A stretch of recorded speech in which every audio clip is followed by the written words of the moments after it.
کس کس کو کہیں کہ دیکھنے سے اجتناب کریں، کس کس کو کہیں کہ دیکھنے سے اجتناب کریں، بہتر یہی ہے کہ آپ خود ہی احتیاط کریں۔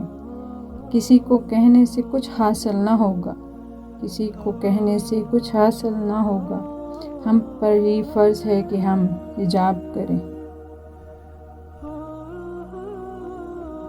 ایک ان پڑھ لیکن باپردہ اور باحیا عورت اس پی ایچ ڈی عورت سے کہیں بہتر ہے جس کے پاس ڈگری تو ہے لیکن پردہ اور حیا نہیں۔ چادر کے اندر ایک عورت کی ہی نجات نہیں بلکہ چادر کے اندر ایک ملت کی نجات ہے، کیونکہ بے پردہ عورت پوری ملت کو گمراہ کر دیتی ہے۔ جب پردے کا حکم آیا تو کائنات کی سب سے بہترین عورتوں نے کائنات کے سب سے بہترین مردوں سے پردہ کیا۔ بات صرف 1.5 گز کے حجاب اور 4 گز کے عبایا کی نہیں، بات تو اس محبت کی ہے جو تمہارے رب کو تم سے ہے۔ میں مغرب کی بیٹی نہیں، میں مشرق کی شہزادی ہوں۔ میں مغرب کی بیٹی نہیں، میں مشرق کی شہزادی ہوں۔ میرا برقع، میرا حجاب، میری چادر ہی میری آبرو کا پہرا ہے۔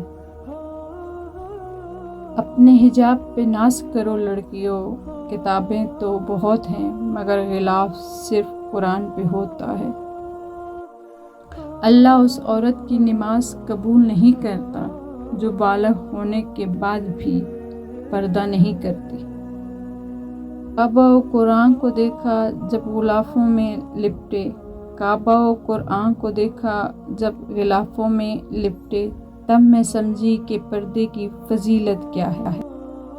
عورت کے لیے بہترین زیور پردہ ہے، اور پردہ دار عورتیں جنت میں میری بیٹی فاطمۃ الزہرا کے ساتھ ہوں گی۔ عورت پر حیا کی چادر اس طرح جچتی ہے جیسے قرآن پاک پر غلاف۔ بے حیائی کی ٹھنڈک سے پردے کی گرمائش بہتر ہے۔ جستجو ہے گناہوں کی وہ ثواب سے ڈرتی ہے، جستجو ہے گناہوں کی وہ ثواب سے ڈرتی ہے، افسوس آج بنت ہوا حجاب سے ڈرتی ہے۔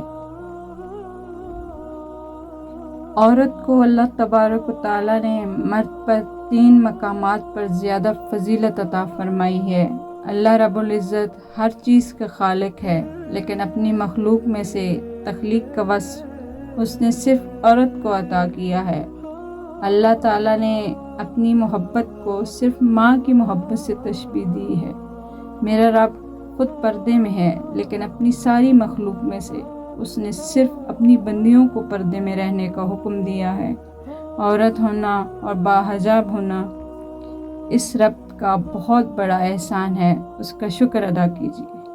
قصہ یہ پڑھا ہے پرانی کتاب میں، قصہ یہ پڑھا ہے پرانی کتاب میں، حسن محفوظ رہتا ہے ہمیشہ حجاب میں۔ بندہ پرور حجاب لازم ہے، بندہ پرور حجاب لازم ہے، ہر نظر پارسا نہیں ہوتی۔